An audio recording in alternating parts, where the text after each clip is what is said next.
national chairman of the first respondent. The first respondent here is the Labour Party. Yeah. Then recognizing Barrister Julius Abure as the national chairman of the first respondent are hereby set aside, and suit number FHC/ABJ/CS/1271/2024 is hereby struck out for want of jurisdiction. This judgment went further. The last very sentence says, in the final analysis, I find this appeal was brought by Senator Esther Nadi Usman. Yeah. So I find this appeal to be meritorious and is hereby allowed. So now, what does that, you see, I think there's a need for me to let Nigerians know exactly what transpired, because there is a historical perspective to this. And until you get to understand the history behind this, you might not really appreciate where we are now. And if there is enough time here, I can give you just a little recap of what transpired, how we got to where we are. I wouldn't mind. Okay, well, how we got to where we are now is that after the 2023 election, shortly after, the tenure of Barrister Julius Abure elapsed. You understand? I do. So, by a fruition of time. Now, he went to Nnewi, without the approval of the neck of the party. You understand? So he went to Nnewi and contrived a convention. You understand? An illegal, undemocratic convention that only him and his cohorts, organized in Nnewi, in Anambra State, that produced him as the chairman of Labour Party. Now, the Electoral Act says that you are supposed to notify INEC. INEC is the regulatory body for all the political parties. So INEC refused to recognize him as the national chairman of Labour Party. There is this stakeholders meeting that the national chairman of INEC chairman periodically holds with leaders of political parties. Then, in one occasion, after he had emerged in that kangaroo convention that took place in Anambra State, he attended one of those stakeholders meetings with the chairman of INEC, and he was literally thrown out of that meeting in INEC headquarters. The video made its way into the social media where he was guided out of that meeting. And at that point, the thing raised a lot of concerns within the ranks of the party. People felt that INEC already began threatening that Labour Party, as it stands today, does not have any national chairman, any national working committee, so to speak. You understand? And they threatened, because the Electoral Act makes it clear that every political party must have leadership. So they threatened to deregister Labour Party if they don't produce leadership. Now, at that point, the person who parades himself as the chairman, INEC says, you are not the chairman, we don't recognize this, because this convention was an illegal convention that produced you. So the stakeholders of the party felt the need to rescue the party from that impending doom. Then they now met in Umuahia, and set up a caretaker committee, you understand, headed by Senator Esther Nadi Usman, to pilot the affairs of the party in the interim until a national convention is held. So then, before this time, there was a court case already, instituted, where people were challenging the validity of the claims of Julius Abure to being the national chairman of the party. So at the High Court, assumed jurisdiction in that matter and said that he was the chairman. Then that was the High Court. That was the High Court judgment. Yeah. The Court of Appeal agreed with the High Court. Then, coming out from that Abia summit where the stakeholders produced Senator Usman as the caretaker committee chairman, that was just when the Court of Appeal judgment came, and she felt the need to appeal that Court of Appeal judgment. So in her capacity as the interim chairman, she now appealed that Court of Appeal judgment up to Supreme Court. Now, Supreme Court, in delivering this judgment, now said they disagreed with the High Court and the court below, that is the Court of Appeal, and said that the decision of both courts recognizing him as the chairman of that party, they nullified it in simple terms.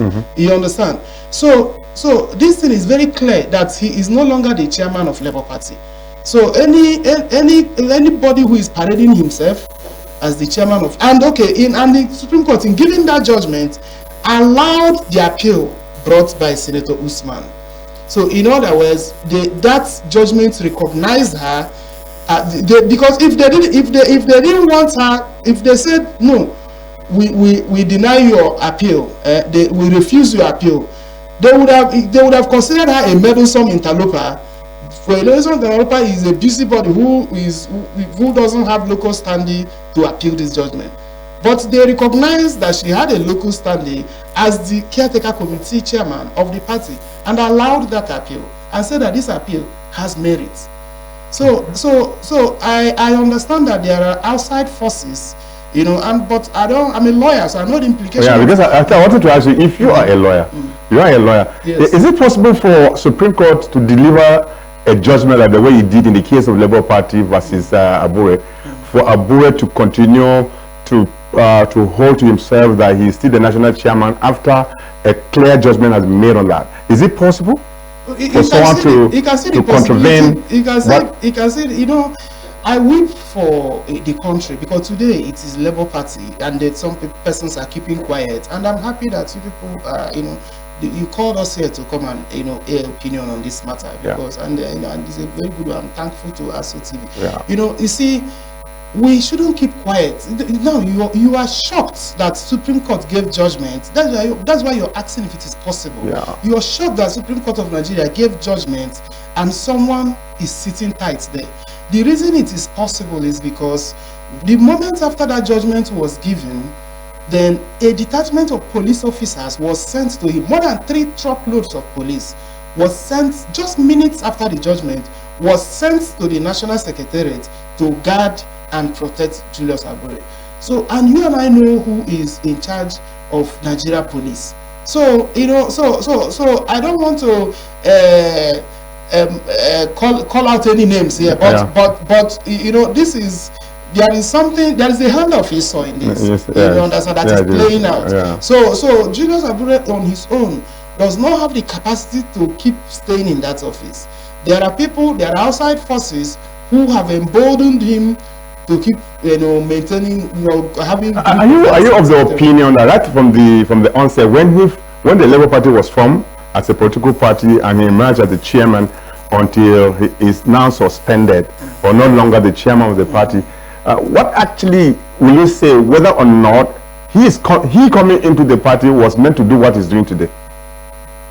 I don't understand. What I'm saying, if actually the mindset of Julius Abure was for him to get to the party to do what he's doing as it is now, I don't know whether he came with a clean mind to be a member of the Labour Party or he came with a devil mind to do what he's doing right now. Well, I may not, you know, there is a saying, you know, in law, you know, that was propounded by Lord Denning, you know, British jurist in the past. He said that even the devil knoweth not the intention of man.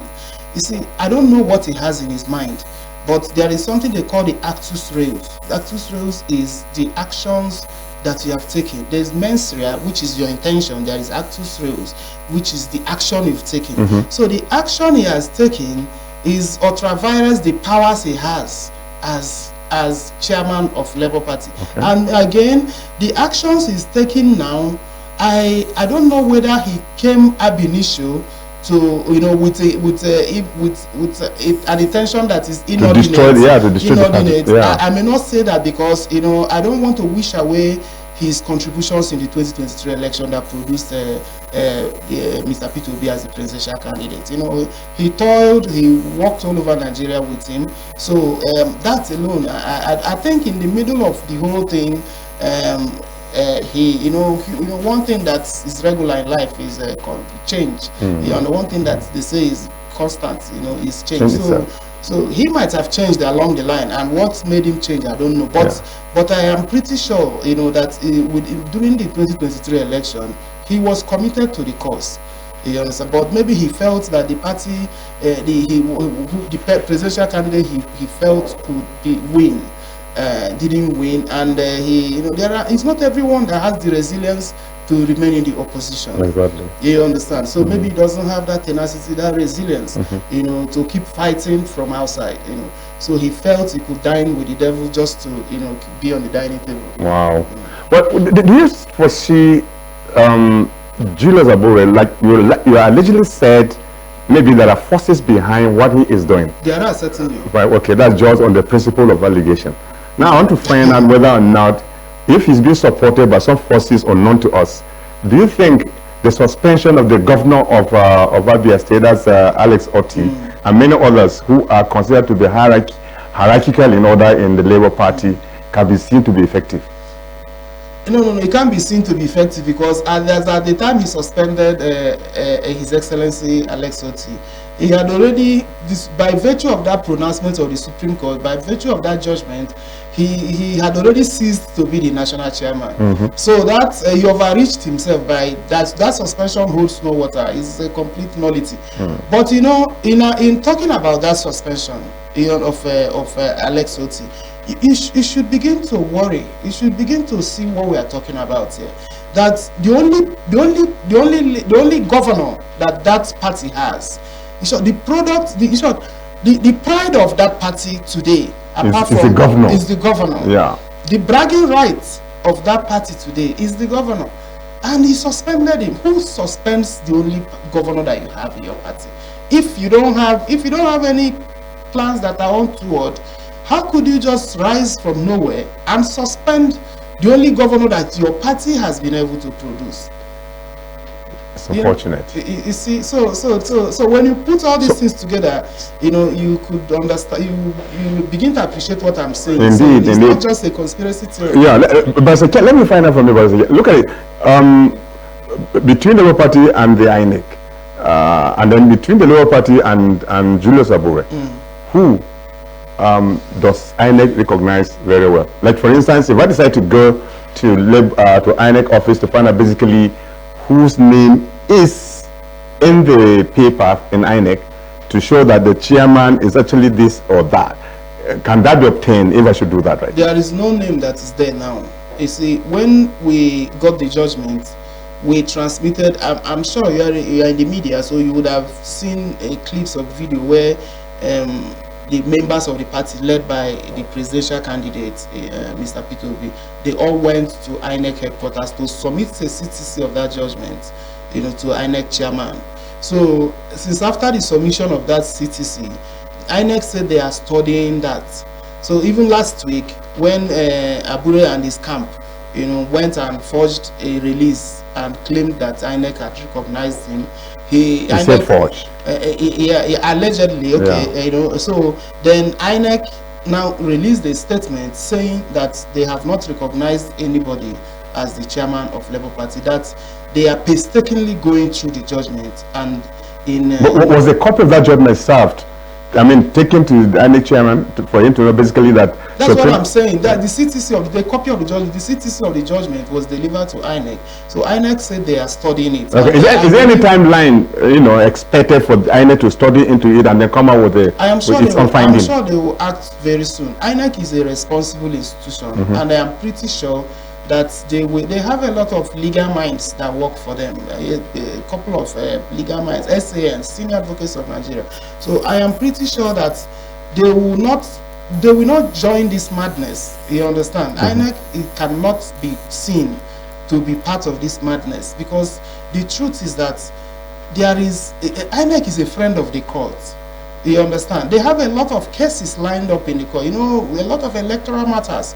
You understand? So they are a friend of the court. You cannot be a friend of the court, and when a court gives judgment, you will be violating it. It is antithetical to what you stand for as a friend of the court. So I know that INEC will not join this charade. Okay. They are going to make a pronouncement, you know, that will be in the interest of justice, that will be in tandem with the judgment of the Supreme Court. Yeah. And I believe nobody goes beyond what Supreme Court says. Can that happen? Supreme Court is the final court in Nigeria. When it decides on a particular matter.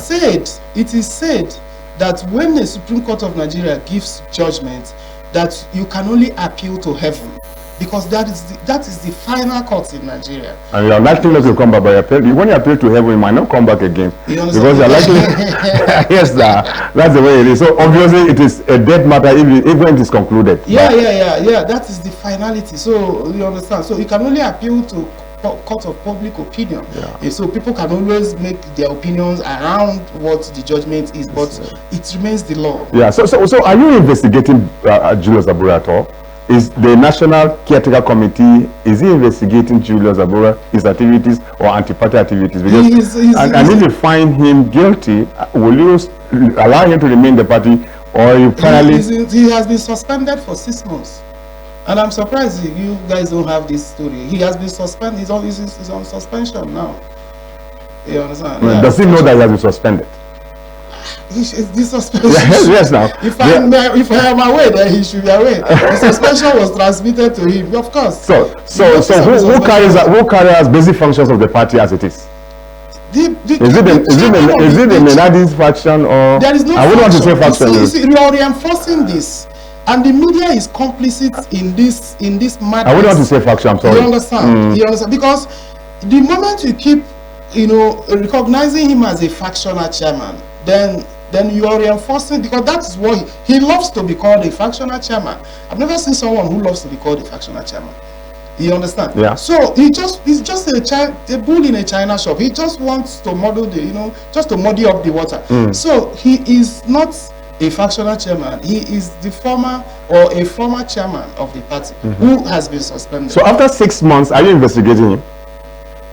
Because if you suspend him 6 months, are you likely to conduct an investigation to really find out his activities, whether or not he can be called after 6 months? I am not in a position to say that. To say what can happen after 6 months. You understand? The party will sit, at the highest level, decision-making level of the party to decide what to do. But is the party taking the heat of his activities against the party? The activities of Julius Abure, are you taking the heat?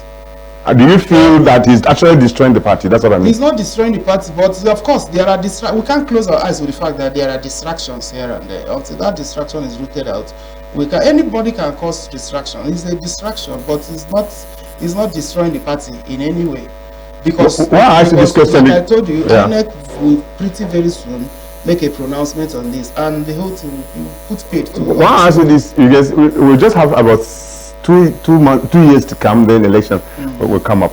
And if your party is engulfed in this kind of crisis, the tendency here is you are likely not going to, those who are considered to be your supporters will feel a little bit dejected because the party has internal crisis, and anybody who wants to contest within the party will find it very difficult to remain there because no clear definition. So that crisis is over. What you are seeing here is the last kick of a dying horse. It's over. You understand? There was crisis before the Supreme Court judgment, and then that was when you could call him the factional chairman before that judgment. You understand? But after that judgment, the crisis is over, like I told you. You understand? What you're just seeing are people just trying to,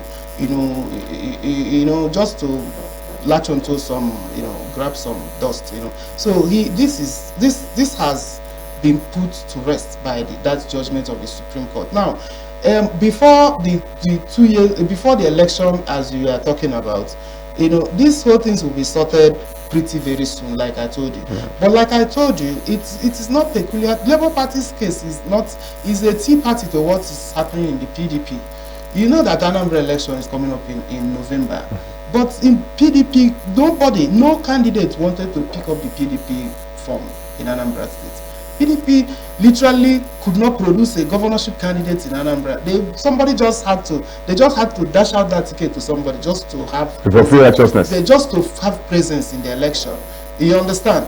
So if people could avoid the ticket of PDP, you will know that they have a far more complex problem than what's happening in the Labour Party.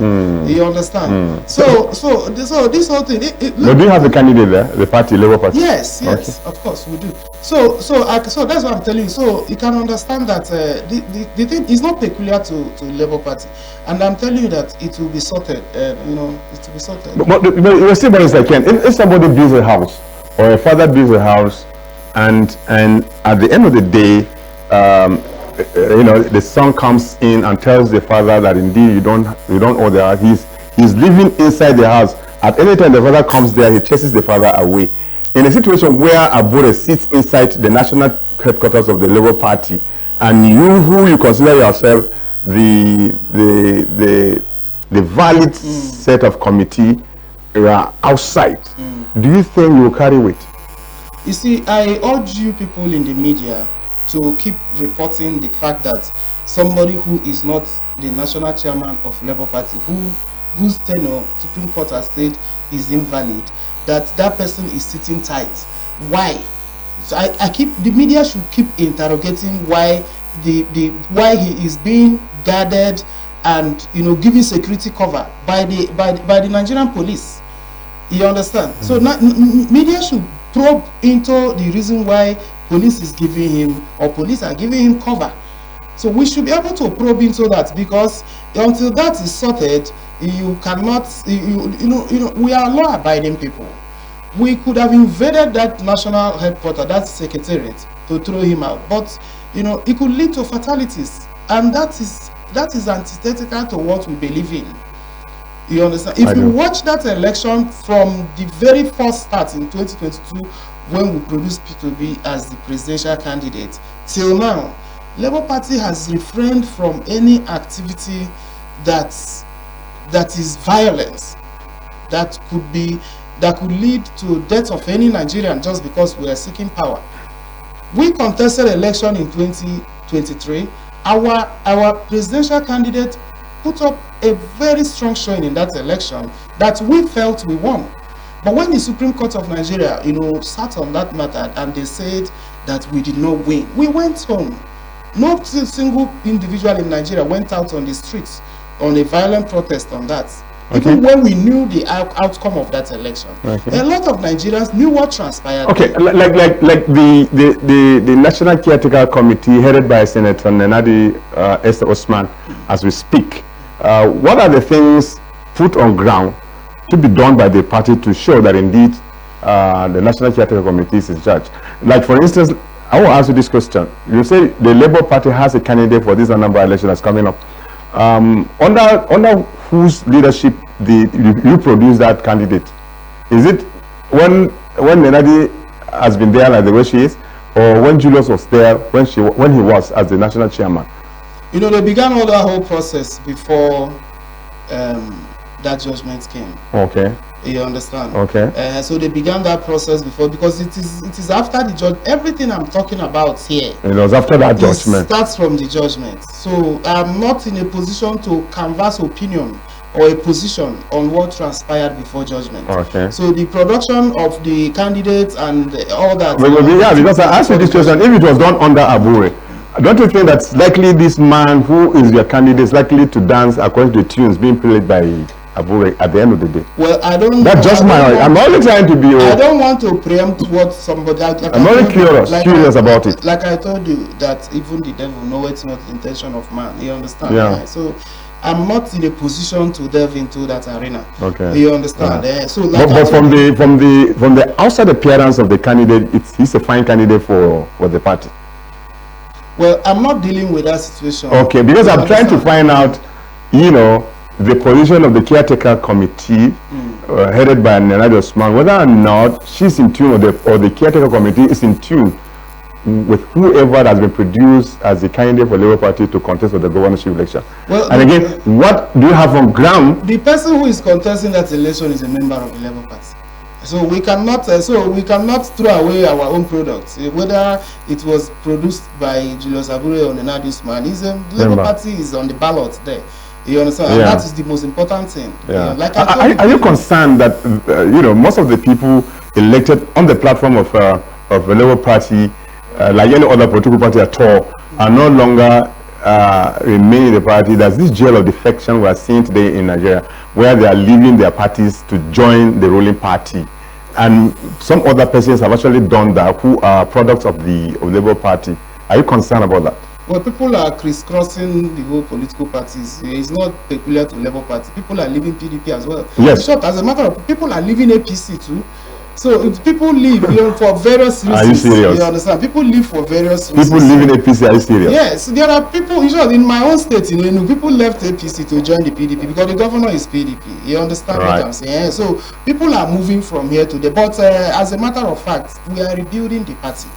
You understand? So if anyone feels that he can't stay the course, then maybe people are living, and there is a freedom of movement, there is freedom of association. Okay. You understand? Yeah. Maybe I think the best way to test the eligibility of whoever is in charge of this political party is when you begin to enroll membership of those who have turned 18 and probably they want to be in Labour Party. You provide them cards of membership, right? Yeah, sure. Fine. So who will do that? There is only one person who is superintending the activities of Labour Party, and that is Senator Esther Usman. Oh. So I don't know what to mean by who will do that. You see, what we are beginning to do very soon, that will come on board pretty very soon, is that there will be Congress that will start from the ward level to local government, to state, the national convention that will now produce the substantive leadership of the party. How soon will that be? That will come pretty very soon. But okay. we're waiting for INEC to completely give us the headway on this matter. Like I told you, the pronouncement from INEC is being expected and is coming pretty very soon. Okay. So are you predicting the body language of INEC? I told you that INEC is a responsible institution. And INEC is a friend of the judiciary. They are friend of. But I equally ask you, how long will INEC take to do that? I don't know, but I know that there are laws now guiding the operations of INEC in whatever situation. Yeah, so it's concerning that it has taken some time, anyways. But I know that will be sorted soon. You see, INEC is a responsible institution, like I keep saying. They cannot afford to violate. Julius Abure as an individual can afford to be running around and claiming to be anything, but INEC is an institution that cannot afford to violate the judgments of the Supreme Court. They will not do it. Okay. You understand what I'm saying? They cannot do it. They cannot descend into that gutter. You understand? Yeah. Well, I wanted to find out, are you sure that Julius Abure is looking at Nenadi as possibly not a potential card-carrying member of the party for her to become the chairman? Can that be seen to be true? He could decide to view anybody in any manner he wishes, but what happens there is that what the law says is the law, is what matters. In a way, I'm saying is Nenadi Usman, who is the chairman, caretaker committee of the Labour Party, is she a card-carrying member of the party? If she's it's an aberration for anyone to appoint someone to pretend over a political party when you're not a member. No, I'm just exploring the lacuna. Maybe that's where he thinks he's taking advantage of that by doing what he's doing. He is a full-fledged member. In simple answer to your question, she is a full-fledged member of the Labour Party. Wow. Okay. You understand? And like I said, it couldn't have been possible that somebody who is not a member of the Labour Party will come and lead the Labour Party. I've never seen that. Well, I'm just trying to be curious. Yeah, because you're right. Because they could think in that direction. Because, like I said, there's madness going on around the whole thing. So people could decide to contrive anything. Okay. Ken, just last question: will you want Nigeria to become a one-party state? You see, that is why just briefly, because time is going on. That's why we are urging the media, the civil society, the labor unions, everybody. This is our opinion. I'm just seeking your opinion. Yeah. So to help and ensure that Nigeria does not get itself into a one-party system. It is not good for our democracy. It is not good for you and I. Yeah. It is not good for the freedom of speech. It is not good for any Nigerian. And it is not even good for the party in power. Oh, okay. Because someone needs to put them on their toes for them to be able to govern well. Yeah. Well, Ken, thank you so much for being part of this show. I must confess. Thank you. I appreciate you greatly. Thank you. We are so massive on the discussion. Well, those who are watching us, that's the end of the program, Political Viewpoint on ASO Television. I had my guest in the studio, Ken Eluma Asogwa, Labour Party chieftain. You listened to him, you watched him on the screen talking on the crisis that has so far engulfed Labour Party and the way out to it. I appreciate every comment he made, and I believe we shall be doing that again some other time, maybe tomorrow, with another person on similar issues being discussed for Nigeria to get to know basically what are the issues surrounding Nigerian body politic. Well, we shall be leaving the studio very soon. My name is Topsy Gimba. News will be coming your way at 7. Stay tuned. Don't go away.